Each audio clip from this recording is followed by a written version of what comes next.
Les 4 signes d'une carence en protéines.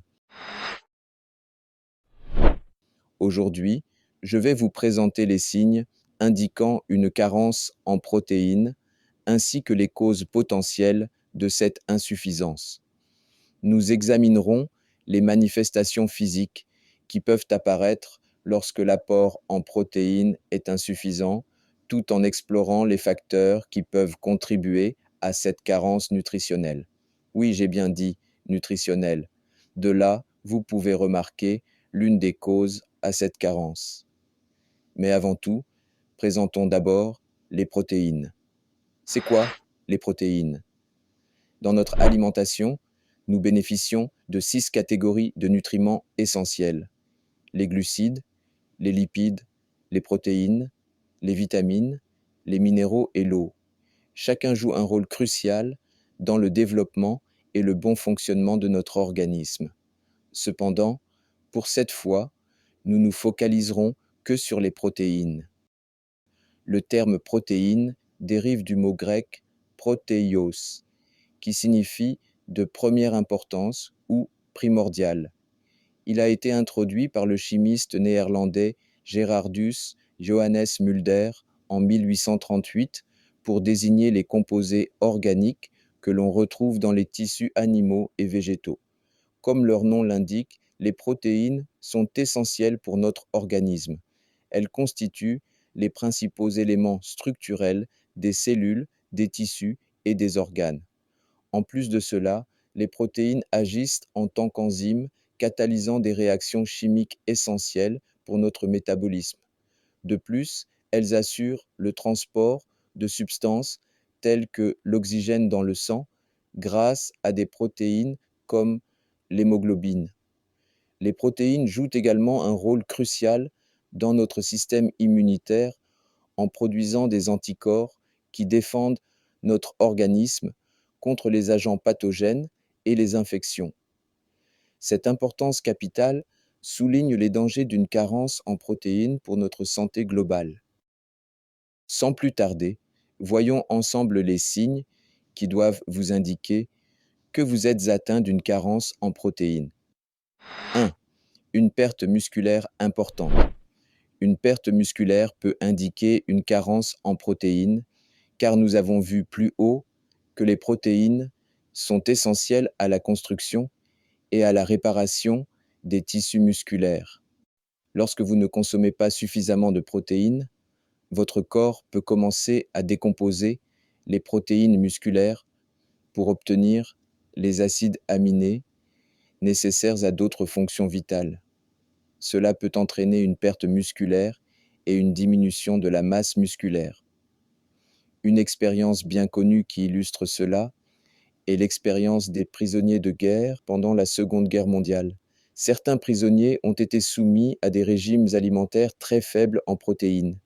En conséquence, ils ont présenté des signes de dégradation musculaire, de faiblesse et d'épuisement musculaire en raison de la carence en protéines. 2. Les cheveux et les ongles cassants. Les cheveux et les ongles sont principalement composés de kératine, une protéine structurelle. Lorsqu'il y a une carence en protéines dans l'alimentation, le corps peut manquer des acides aminés essentiels nécessaires à la production de kératine. En conséquence, les cheveux et les ongles peuvent devenir fragiles, se casser facilement et présenter des signes de dommage. Dans les années 1960, une étude a été menée sur des personnes suivant un régime alimentaire très faible en protéines. Les participants à l'étude ont montré des signes de carence en protéines, notamment une perte de cheveux et des ongles cassants. En revanche, lorsqu'ils ont été réintégrés dans un régime alimentaire équilibré contenant suffisamment de protéines, leur état capillaire et ongulaire s'est considérablement amélioré. Avant de continuer cette vidéo, prenez 30 secondes de votre temps pour liker et partager la vidéo car cela m'encourage beaucoup. Bon, nous pouvons continuer. 3. Une fatigue accrue. Une fatigue accrue peut être un signe de carence en protéines. Nous avons également vu que les protéines sont essentielles pour de nombreuses fonctions métaboliques, comme des réactions enzymatiques qui contribuent à notre énergie et à notre vitalité. Voici comment cela se passe. Les protéines fournissent des acides aminés pour produire de l'énergie dans le corps. Lorsque l'apport en protéines est insuffisant, le corps peut avoir du mal à générer suffisamment d'énergie pour soutenir les activités quotidiennes, ce qui peut entraîner une fatigue accrue. Une expérience bien connue illustrant cela est celle menée sur des populations souffrant de famine. Pendant les périodes de famine où l'apport en protéines est très faible, les individus présentent souvent une fatigue extrême due à la carence en protéines. Cette expérience met en évidence l'importance des protéines pour notre énergie et notre vitalité. 4. Le gonflement et la faiblesse générale. Lorsqu'il y a une carence en protéines, le corps peut réagir en retenant l'eau, ce qui entraîne un gonflement des tissus. De plus, le manque de protéines peut entraîner une diminution de la production d'énergie, ce qui peut causer une faiblesse générale. Par exemple, dans l'expérience de l'explorateur végétarien Vilhjálmur Stefánsson, qui a vécu pendant 1 an en mangeant principalement de la viande et des poissons, il a été constaté qu'il avait un niveau élevé d'énergie et de force physique, contrairement à ses compagnons qui souffraient de fatigue et de faiblesse en raison d'une alimentation principalement à base de plantes. Cela démontre l'importance des protéines dans notre alimentation et comment une carence peut affecter notre corps de manière significative. Il est donc essentiel de s'assurer d'avoir un apport adéquat en protéines pour maintenir un corps sain et énergique. De ce fait, nous pouvons constater que la carence en protéines n'est pas à négliger, car elle peut être très difficile à vivre au quotidien. Mais quelles sont les causes de cette carence? Comme cause responsable d'une carence en protéines, nous pouvons citer 1. Un régime alimentaire déséquilibré. Un régime alimentaire déséquilibré peut entraîner une carence en protéines si celui-ci ne fournit pas une quantité adéquate de sources de protéines. Un adulte moyen a généralement besoin de consommer environ 0,8 g de protéines par kilogramme de poids corporel par jour pour répondre à ses besoins nutritionnels. Par exemple, une personne pesant 70 kg devrait viser à consommer environ 56 g de protéines par jour. Ces besoins peuvent varier en fonction de l'âge, du sexe, du niveau d'activité physique et d'autres facteurs individuels. 2. Une malabsorption due à des troubles gastro-intestinaux. Une malabsorption due à des troubles gastro-intestinaux peut entraîner une carence en protéines, car les protéines consommées ne sont pas correctement absorbées par l'intestin grêle.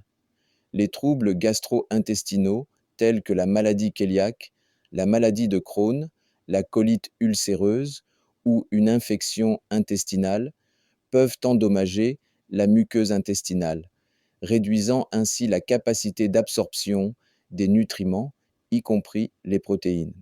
Cela peut entraîner une diminution de l'apport en protéines malgré une alimentation adéquate, ce qui peut conduire à une carence en protéines et à ses conséquences associées telles que la perte musculaire, les problèmes de croissance et de développement chez les enfants et une baisse de l'immunité.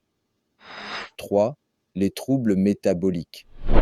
Les troubles métaboliques peuvent être une cause de carence en protéines car ils peuvent perturber le métabolisme des protéines dans le corps. Par exemple, dans certaines maladies hépatiques telles que la cirrhose, le foie peut avoir du mal à synthétiser certaines protéines, ce qui peut entraîner une baisse des niveaux de protéines dans le sang. De même, dans le syndrome néphrotique, une maladie rénale, les protéines peuvent être perdues dans l'urine en raison d'une perméabilité accrue des membranes glomérulaires, ce qui peut également entraîner une carence en protéines. En outre, certains troubles métaboliques peuvent affecter l'absorption, le transport ou l'utilisation des protéines dans l'organisme, ce qui peut entraîner une insuffisance protéique malgré une consommation adéquate de protéines alimentaires. Quels aliments devons-nous consommer pour gagner en protéines?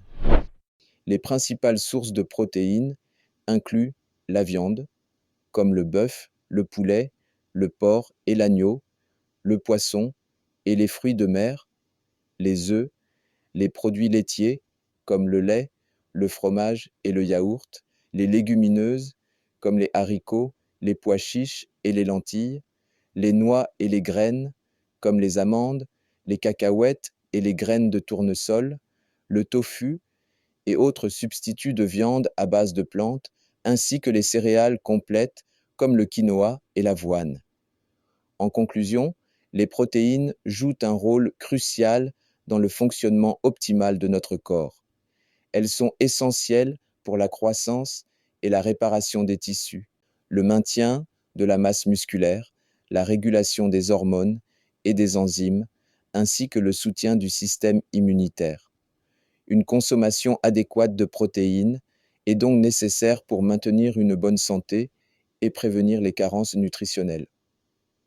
Il est important de s'assurer d'inclure une variété de sources de protéines dans notre alimentation afin de répondre à nos besoins quotidiens en protéines. Merci pour votre visionnage. J'espère que cette vidéo vous a été instructive. Si c'est le cas, n'hésitez pas à vous abonner, à liker et à partager la vidéo avec vos proches pour les édifier.